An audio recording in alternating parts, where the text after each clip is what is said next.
Welcome to this lesson on data types and operators.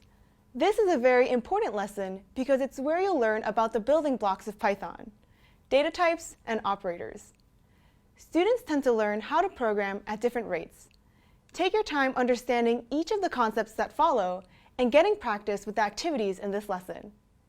Having a firm grasp on these building blocks will provide a strong foundation for future lessons and essential skills to continue programming beyond this course. Throughout this course, we'll go through code examples using these boxes. This first box represents the code editor, which is where we'll input our Python code. And the second box represents the output window, which is where our results will be displayed. You can follow along with the video examples in the classroom by typing in the code editor below each video. Click the Test Run button to run your code and view the results in the output window. You'll be seeing this print function pretty often.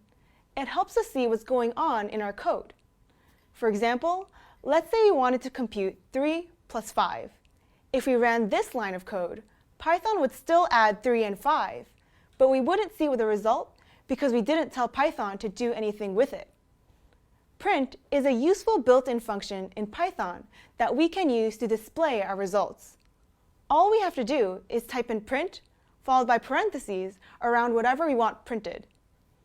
You will be using print often as you get to know the building blocks of Python, its data types and operators.